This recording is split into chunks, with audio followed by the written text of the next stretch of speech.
This is the BarLive Podcast, and on today's episode, we got Greg, General Manager of the Hideout, the brand new Hideout in Pacific Beach. Thanks so much for coming on, man. Thank you, man. Thank you, brother. Thank you, guys. Yeah. So, how did the Hideout even get started? I mean, this is brand new. Tell me about it. Brand new. The way it came started was living in the Bay Area. I love PB. Yeah. I love PB. I used to come here 8 times a month. Nice. 8 times a month, 50 times a year. I said, you know what? I need a bar. I need a bar in PB. After turning 40 and opening up different bars up in the Bay Area, I got to have my own bar. And this place happened to open up, and it happened at the right time. And I had my roommate says, Greg, I'm retiring in October. He goes, what are you going to do? I go, I'm moving to San Diego. He goes, what are you going to do? I need to have my own bar. He goes, I'll invest. Show me a business plan. I'll invest. Silicon Valley money. Dude, that sounds like the perfect retirement plan to me. Yeah, it was cool, man. So came out here, and as soon as I saw this spot, I was like, it was a sandbox. I'm like, no, that's going to be called the Hideout. It's hidden. Let's make it dark. Let's make it look like the deep ocean. That's why I have the Kraken on the wall, the dark floors, the galaxy blue tables. And let's be that little hidden spot, it's a little fun little bar getaway. So. And I like the theme of like having the Kraken in the ocean, being here like by the beach. We have to, man. We have to. So seeing everybody driving up and down PB, seeing all the murals on the wall, I go, let's reverse it. Let me put my mural inside. So. So you painted it? I don't know. I had a guy named Alec. Okay. Alec, really good graffiti artist out of Hillcrest. Okay. Come out and do this for me. So. Yeah, so it was fun, yeah. That's awesome. No, I really like the decor. And I came by like 2 weeks ago when it was just getting like started. There's nothing here. I'm like, no way. There's nothing here, man. It's come a long way, and it looks awesome. Thank you, bro. Thank you. So, like when you show up to the Hideout now, what can you expect? So when you come in, you want it to be that local getaway. It's off the beaten path. Okay. The sandbox really laid a foundation. So. But also I didn't want to change too much, but expect good food, good bar to good people. You'll always get great service. Our food, it's Hawaiian Mexican infusion. Like that fusion, when we say Hawaiian Mexican, what is Hawaiian Mexican? It's putting Kahlua pig, the sweetness of the pig of Kahlua into a birria taco. Things like that, just something different. So. Yeah, so it's gonna be good, man. Good music, good vibes. So I'm looking forward to that food too. I mean, I think that's like a great idea for a fusion that I haven't really seen around much. So I guess with this Hawaiian food, got to be Hawaiian drinks too. Like, what are your drink specialties here? So the drink specials, what I'm gonna do is I'm gonna let my bartenders create a cocktail, so everyone's gonna have a chance to have their fun.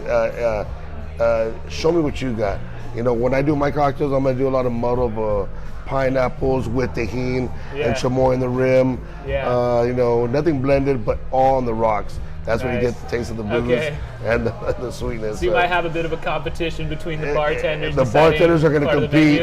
Who's going to be on the menu? So it's going to be cool. Yeah, that sounds fun. And since this place is brand new, can you tell me about like events that are going to be happening here? So what I'm going to do, we grand opening is January 7th. Okay. I'm going to have bands all day long. I'm gonna have we'll have karaoke. We'll have a DJ on Sunday brunches. Nice. I'm gonna have every single sport you could possibly want to watch. I will have it. Sweet. So if you want to watch rugby and we got the World Cup, no matter what time, I will open up.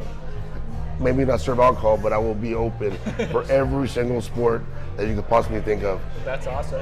And do you guys specialize in any sports in particular, or any teams? The main teams is we are diehard Raider bar. Oh no! I'm a diehard Raider bar. I'm a Dodger bar, and I'm getting convinced by my guy in the kitchen to be Ohio State. I'm open up to that. I'm opening up to which sport. Right, so which maybe college. depending on the crowd who comes in. The crowd, but I'm open. I will show every game for anybody that wants to come in. Okay. So that's awesome, man. That's awesome. So you talked about some of the specialty cocktails you guys have, and I know you guys got plenty of Jack, rum. Oh yeah. Rum, I feel like, is best with tequila, right? Is that what? Or no, rum is best with Hawaiian drinks, right? Best. You gotta go with the cane sugar, man. So yeah. And when did this project start, and how long did the remodel take? And walk me through that process. That took a while. When I walked in, it was already beautiful when you walked in. I tried to get away from it being the sandbox, so we got rid of the bamboo. So it was a 6-month process. Okay. And I had Willie Ortiz come in and kind of just say, hey, I told him, I go, I'm a new bar owner. I go, what can we do to make this place change? He goes, do you trust me? I said, yes. Do you want to have fun? I said, let's have fun. And then we just started rocking. It's just gave it these colors. He's giving me palettes, and we just said, let's go with it. Let's go. So it was about a 6-month process from ripping everything out, all brand new, everything. Everything's brand new in here. Kitchen, flooring, I mean, everything. So yeah. Yeah. And so you decided to open this bar because you had worked in the bar industry previously, you just loved the environment? Yeah, my family owned a bar in Palm Springs. Okay. They still run bars, and I said at 40 I gotta have my own bar. So it was one of those things. So I'm taking everything I've done. I've been bartending for 20 years. So I don't consider myself a bar owner. I still consider myself a bartender. Okay. I still want to get behind the bar. Right, you want to be the host of the party, right? Yeah, I still like talking to people. I still like messing around. I still like having fun. So that's me. That's cool, man. Yeah. And I know there's going to be plenty of crazy stories that are going to be happening here soon, but can you tell me some about like back when you were bartending and bringing that into here? Yeah. Oh man, so my crazy stories? Yeah, go for it, man. Oh man. It's endless. Put it that way. All right. From whatever you can think about, it's happened to me. I've seen it. Yeah. So, but yeah, it's a good lifestyle. For sure. And are you expecting? What type of crowd are you expecting to draw into this bar? So what I've seen what I've seen already, just for being open for like 2 weeks, was the locals that live close by. Right. They have their routine. They have their bars that they go to, and this is one of the routes that they want to hit. They love the patio.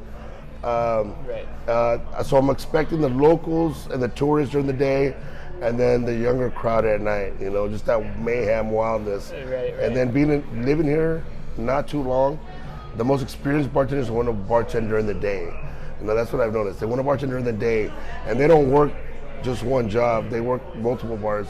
Right. So they bring their following. They bring a crowd. So I accepted that. I accepted that. You know. So it's who you bring in. It's the bartenders. Yeah, and even coming in, we're at 3 p.m. here on Tuesday, and you're already bringing in people. How were you able to bring in that crowd already? Word of mouth, man. Yeah. I haven't promoted. We haven't done anything. We haven't done no promotions yet. This week, after January 7th, we do our grand opening. After that, we go just balls out. You know, the promotion, the radio spots, everything we can do, the magazines, the social media, and all that stuff. So yeah, man, that's great. And I see you guys got the merch up there in the cabinets. I got the merch. What merch you got? I got the merch. I got some killer hats, cool fitted hats. I got the hoodies. I got this racerback tank tops, which was told to get for the women. I got long sleeves. I got everything in there. So you guys, it'll be on the website. For sure. You know, at thehideoutpb.com. So right. And I'm sure like opening this place, you got a plan for like so much new stuff, and I'm sure it was a learning experience. And I'm also so impressed of like how you were able to get a full staff already. Like can you tell me how that went? So the bartenders, the way I was going to get the bartenders was I went out to all these multiple bars and just hung out. Spent a lot of money, but I kind of handpicked who I wanted to come work here. Money well spent, right? Yeah, it was fun. You know, I handpicked pretty much the bartenders. The kitchen kind of, you hire one guy, he has a following, they want to follow them. So yeah, the bar staff was fun. It was a lot of bar hopping. A lot of bar hopping. Gotcha. And that was like throughout the 6 months you were able to That was throughout the 6 months I flew in. I'm telling you, that's impressive, man. Was that maybe because of also some previous connections you had when you would visit from the Bay Area? When I would visit, they would always tell me, the way PB works is they would tell me, go visit this person. You had to go see this bartender, go see this bartender. So I'm like, all right, cool. Yeah. I will. Yeah. So it was fun. And how did you decide to like integrate like a Hawaiian Mexican mix to this place? So I've always loved the poly culture. Okay. You know, living in the Bay Area, I have a lot Yeah. of Polynesian friends. Okay. Played a little rugby. Gotcha. And love the culture, love the food. I go to Hawaii a lot. And but me being Latino, Yeah. I wanted to integrate both of them. And how do you do that? You know, with respect, with one of our chefs that passed away, we created a menu, and he cooked it for me. He cooked what I envisioned, and he goes, brother, whatever you want, I'll make it happen. And No way. and that's how we stuck with the Hawaiian Mexican flavors. Damn. So yeah, That's put a them great together. story, man. It was cool, That's man. a great story. Yeah. So. And I guess wrapping up this podcast, I mean, you guys are brand new, and I'm sure you have plenty of goals ahead. Can you kind of just talk about what you have planned for the future? So in the little time I've been open, I get a lot of good responses. I have people that want to get involved in another one and opening up another one. No way, already? Already. I got people that Wow. want to be part of the Hideout Bar and Grill. Yeah. So the future is we want to be here for 10 years and see where we go from there. Hopefully we can expand all over San Diego and Southern California. man. So if we can get that Polynesian, Hawaiian, Mexican, fusion, which you never really heard about it. That's the goal. For sure, man. Well, it sounds like you're living the dream. Like, I hope I can be in your shoes someday, man. I'm having a good time, man. I'm glad. I hope the Hideout keeps thriving. It's going to do great. I'm sure it will. And really appreciate you having you on, man. Thank you, bud. Thank you.